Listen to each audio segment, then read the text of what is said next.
সীতাকুণ্ড, যাকে এক ভাষায় বলা হয় পাহাড়, ঝর্ণা আর সমুদ্রের সৌন্দর্যিক লীলাভূমি, যেখানে মিশে আছে বাংলার অপার সৌন্দর্য। আর তাই বাংলাদেশের যে কোনো প্রান্ত থেকে কিভাবে একদিনের মধ্যে খুব কম বাজেটে এই অপার সৌন্দর্যগুলো উপভোগ করবেন, সেটাই আপনাদের মাঝে আজ আমি তুলে ধরব এবং দেওয়ার চেষ্টা করব এই সীতাকুণ্ডের পূর্ণাঙ্গ ভ্রমণ গাইডলাইন। তাই ধৈর্য সহকারে সম্পূর্ণ ভিডিওটি দেখার আমন্ত্রণ জানিয়ে শুরু করছি আমার আজকের ভ্রমণ গল্প, পাহাড়, ঝর্ণা ও সামুদ্রিক রাজধানী খ্যাত নয়নাভিরাম সৌন্দর্যের লীলাভূমি এই সীতাকুণ্ডকে নিয়ে।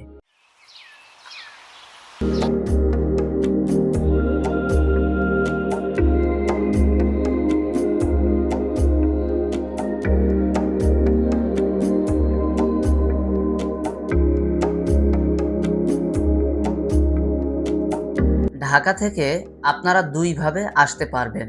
বাজেট ফ্রেন্ডলি ভাবে আসতে চাইলে মেল ট্রেনে করে আসতে হবে।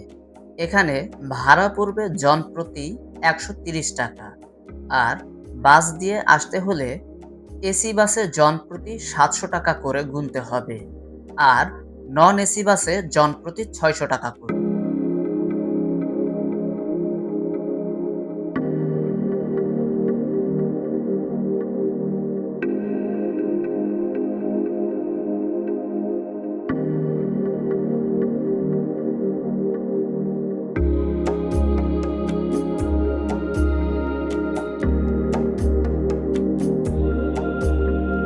বাসের টিকিট না পাওয়াতে সিদ্ধান্ত নিলাম মেল ট্রেনে করেই যাত্রা শুরু করব। কিন্তু যাত্রীর অতিরিক্ত চাপ হওয়ার কারণে ট্রেনের ছাদে বসেই গন্তব্যে রওনা দিলাম।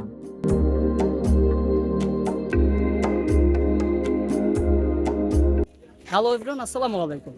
অবশেষে ট্রেন থেকে সীতাকুণ্ড রেলওয়েতে নামছি।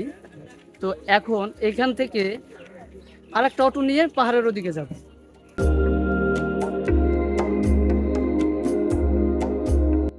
ট্রেন থেকে নেমে একটি অটো নিয়ে বেরিয়ে পড়লাম সীতাকুণ্ড পাহাড়ের উদ্দেশ্যে। আর হ্যাঁ, সীতাকুণ্ড রেলওয়ে থেকে পাহাড়ে যেতে জনপ্রতি ৩০ টাকা করে ভাড়া গুনতে হলো। তো অটো থেকে নামলাম। এখন যেখান থেকে পাহাড়ে উঠতে হবে, মূলত দেখুন সেখানে কি পরিমাণের মানুষ জমা হয়ে আছে।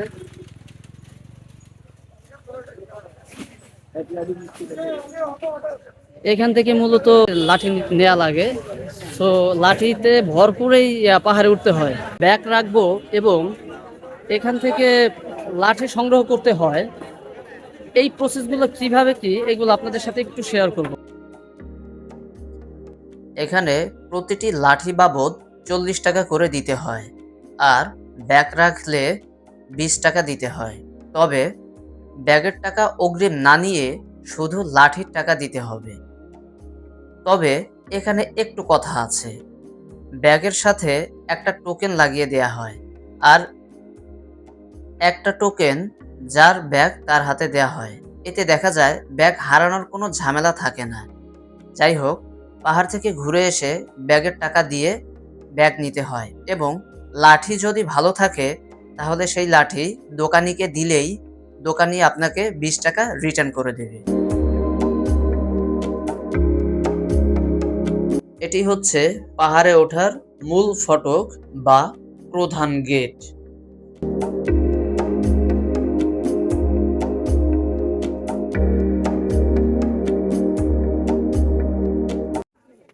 এই পাশে দেখতেছেন সিঁড়ি, এবং এই পাশে সিঁড়ি নাই।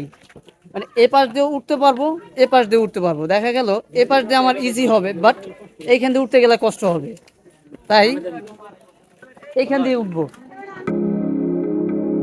আপনারা যারা সীতাকুণ্ডে পাহাড়ে ওঠার উদ্দেশ্যে যাবেন তাদেরকে একটা কথা বলতে চাই, আপনারা সিঁড়ি দিয়ে না উঠে আমার মতো এরকম সরু পথ দিয়ে ওঠার চেষ্টা করবেন। এতে দেখা যাবে আপনাদের শ্রমটা একটু হলেও কম হবে। আর হ্যাঁ, একসাথে না উঠে ধীরে সুস্থে উঠবেন, একটু একটু রেস্ট নিয়ে উঠবেন। এতে ক্লান্তি ভাবটা খুব কম হবে। পাহাড়ে ওঠার সময় এরূপ সৌন্দর্যমণ্ডিত দোকানগুলো আপনার নজর কাড়বে। আমার মতো এই সকল ভাইয়েরা দলবদ্ধ হয়ে সীতাকুণ্ড পাহাড় প্লাস সীতাকুণ্ডুর পরিবেশ প্রকৃতি দেখতে এসেছে।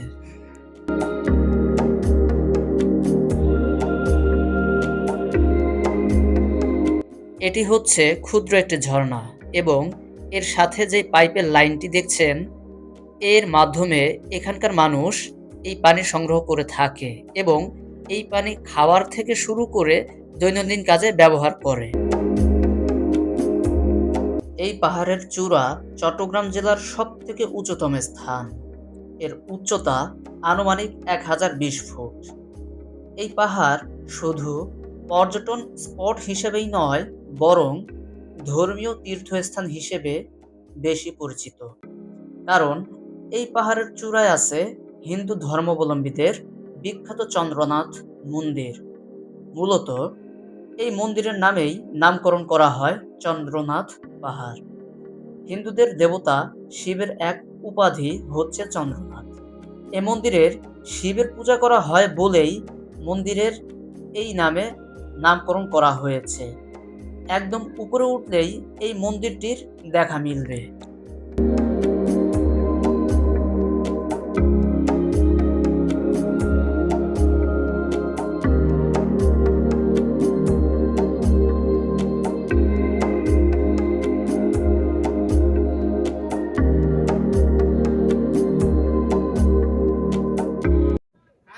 পাহাড় হচ্ছে বিশাল।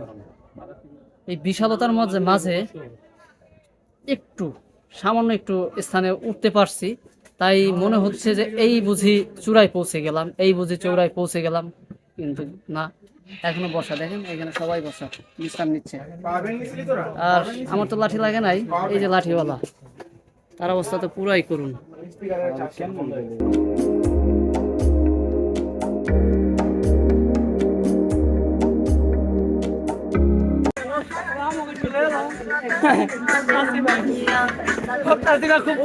খুব কষ্টে জীবনে যারা শাস্তি দেওয়ার রইব পাহাড় ছেড়ে দিলে যায় জানের উপরে।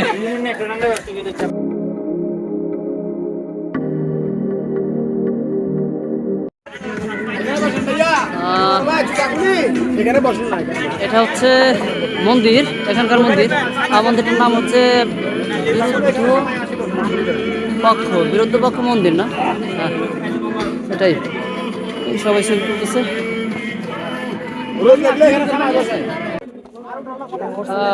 এক লিটার পানি নিলাম, পানিটার জন্য টিকে থাকতে পারতেছি না, যার কারণে নেওয়া। পানিটা মূলত 30 টাকা, তারা রাখলো 50 টাকা। এই কারণেই যে এই বিশাল পাহাড় বেয়ে বেয়ে তারা এত দূর পর্যন্ত টেনে আনে, তাদেরও তো কিছুটা প্রাপ্য, তাই না? এই জন্য 30 টাকার মানে 50 টাকা রাখছে। মনে করি আমার তেমন সমস্যা হবে না, কারণ এত দূর পর্যন্ত যেহেতু আনতে পারছে, আর আমরা যেহেতু আমাদের হাতের নাগালে পাচ্ছি, সেহেতু ঠিকঠাক আছে। যাই হোক, এখন এইখান দিয়ে যাব, এইখান দিয়ে আসছি। ওই পাশের রাস্তা নাই, ওই পাশের রাস্তা নাই, তাই এই পাশ দিয়ে যাওয়া লাগবে। নিচ থেকে চূড়ায় পৌঁছাতে প্রায় 100 ফুট প্লাস রাস্তায় খাড়া পাহাড় বেয়ে উপরে উঠতে হয়।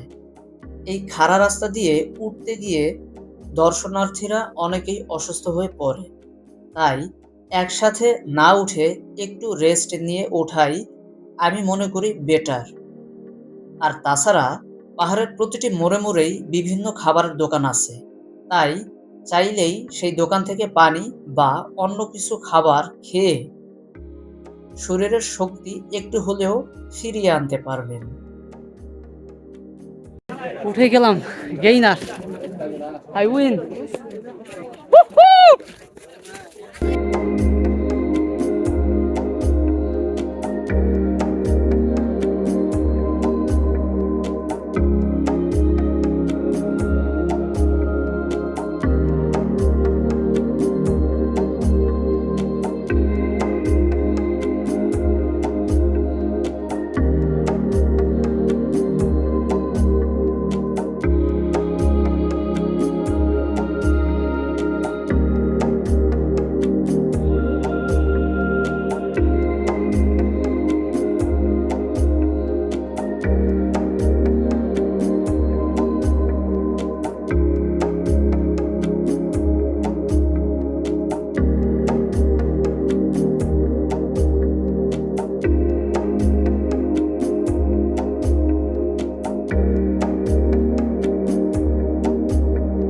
সেই চন্দ্রনাথ মন্দির, হিন্দু ধর্মাবলম্বীদের জন্য পবিত্র জায়গা।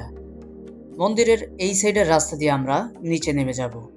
এখানের ভিউ যে এতটাই সুন্দর, যেটা ক্যামেরায় দেখানো বা শব্দবাক্যে বোঝানো সম্ভব নয়। তাই এই সৌন্দর্য দেখতে হলে আপনাকে একবার হলেও এই চন্দ্রনাথ পাহাড়ে আসতে হবে। মন্দির থেকে কয়েক ধাপ নিচে নামতেই একটি বটগাছের দেখা পেলাম। এই বটগাছের নিচেই মূলত এই দোকানগুলোর অবস্থান। তাই চাইলে আপনারা এখান থেকে নির্দ্বিধায় এই পাহাড়ি ফলগুলো খেতে পারেন। অবশেষে পাহাড়ের উপর থেকে ঘুরে ফিরে এবং পাহাড়ি অনেক ফল টল এগুলো খেলাম, যেগুলো না হলে শরীরটা একদমই চলতো না। দেখুন ওই যে বসে পড়ছে, উঠতে এক শ্রম, নামতে আরেক শ্রম। আমরা ফেসবুকে ছবি দেখে মনে করি বিশাল কিছু, অনেক শান্তি, কিন্তু এইখানে না আসা পর্যন্ত কেউ বুঝতে পারবে না যে কতটা শান্তি এই পাহাড়ের চূড়াতে ওঠা এবং নামা। যাই হোক, কথা আর বাড়াবো না। এখন আমাদের লাঠি জমা দিব, ব্যাগ নিব এবং সেইখান থেকে আবার রওনা দিব কোনো এক ঝর্ণার উদ্দেশ্যে। পাহাড় থেকে নামতে না নামতেই দেখা পেলাম এই বৃদ্ধ বয়সী দাদু তার গলা ছেড়ে মনের সুখে গান গাইছে। আঙ্কেলের দোকানে চলে আসলাম। এখন সাকিম যেই লাঠিটা নিচ্ছিল ওইটা দিয়ে দিবে। এখন আমরা আমাদের ব্যাগটা নিব, যে আঙ্কেল আমাদের ব্যাগগুলো ইয়া করতেছে দিব।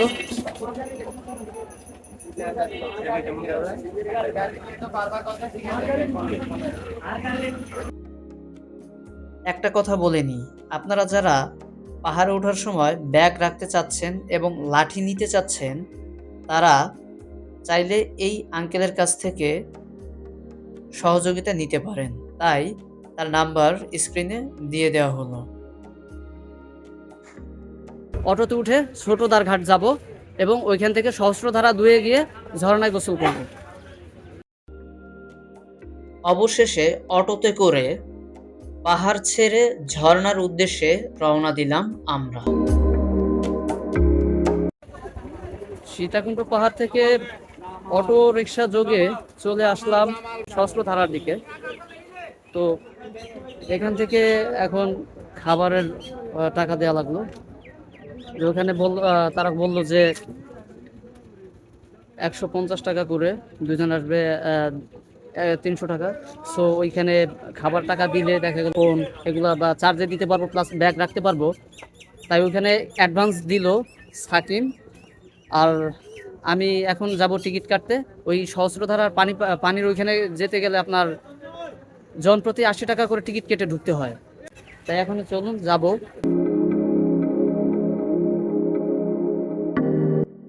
এখানে 20 টাকা হচ্ছে টিকিট আর 60 টাকা হচ্ছে বোট ভাড়া। কি কারণে 60 টাকা বোট ভাড়া সেটা এই সিঁড়ি দিয়ে উঠলেই বুঝতে পারবেন।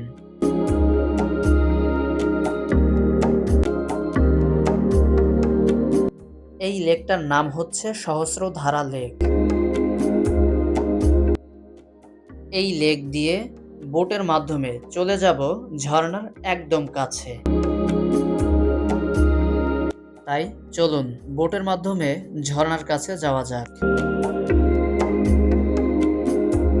ঝর্ণাতে আসতে হলে ছোট ডিঙ্গি নৌকায় করে ওই নদীটা পার হতে হবে, তারপরে শেষে এখানে আসতে হবে। তো এখন আমি ঝর্ণার কাছে দাঁড়ানো, আমার পেছন দেখতে পাচ্ছেন সেখান থেকে ঝর্ণা।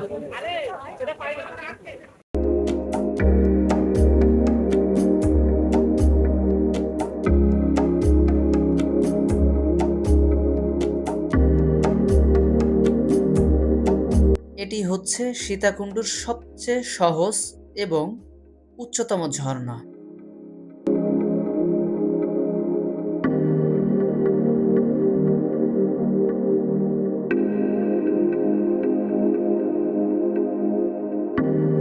ঝর্ণার এই পানিটি মূলত সহস্রধারা লেকে প্রবাহিত হয়, যেটি পার হয়ে এই ঝর্ণার এখানে আসতে হয়।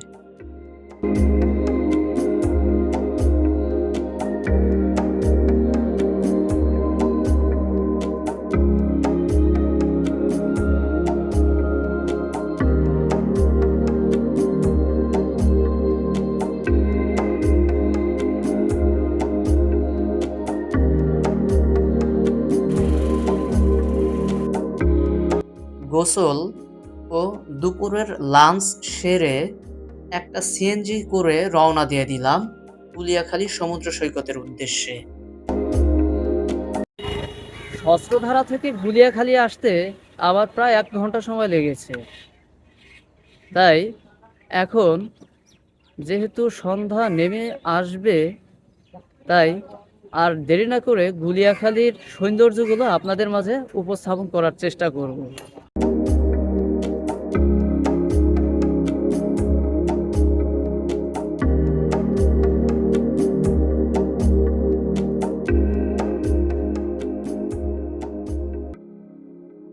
আপনারা এখন যে জায়গাটা দেখতে পাচ্ছেন, এখান থেকে মূলত এই সমুদ্র সৈকতের শুরু।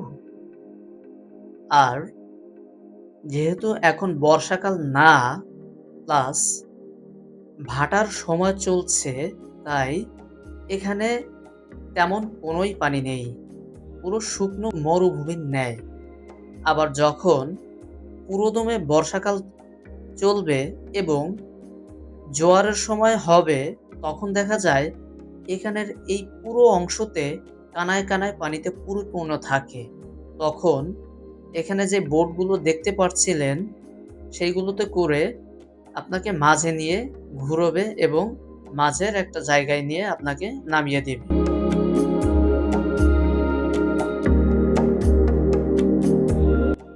এই সবুজে ভরা প্রকৃতি দেখলে মনে হয় এটি যেন পানিহীন শুকনো উদ্যান। কিন্তু যখন জোয়ারের সময় হয়, তখন এই জায়গাগুলো পানিতে কানায় কানায় পূর্ণ থাকে।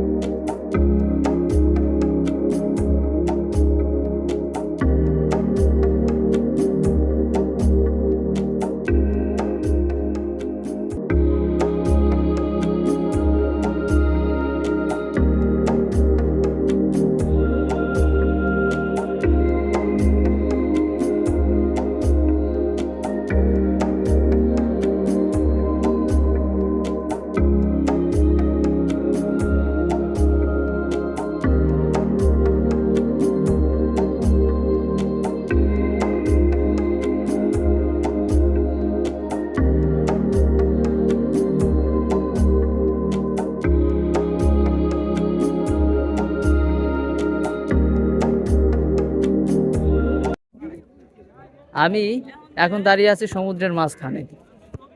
শুরু থেকে এই পর্যন্ত তো টোটালি পানি ছিল না। এখন যেখানে দাঁড়িয়ে আছি এখানেও ভিজে, কিন্তু বিন্দু পরিমাণের পানি নেই।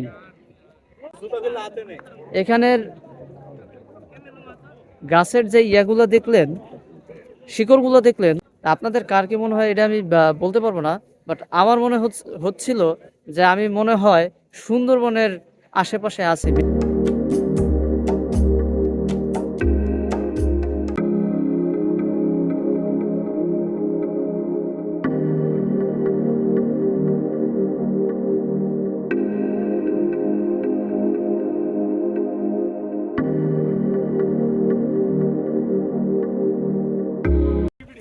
এই পাশেও কাদা, ও পাশেও কাদা। দেখা যাচ্ছে এতগুলি পথ পেরিয়ে আমি যেখানে দাঁড়িয়ে আছি, সেটা আমার দিক থেকে মনে হয় আমি মাঝে দাঁড়ানো, কিন্তু যদি সামুদ্রিক একটা চিহ্ন, সামুদ্রিক একটা মাপ ধরা হয়, সেক্ষেত্রে আমি এই সমুদ্রের কোনো এক কণারে।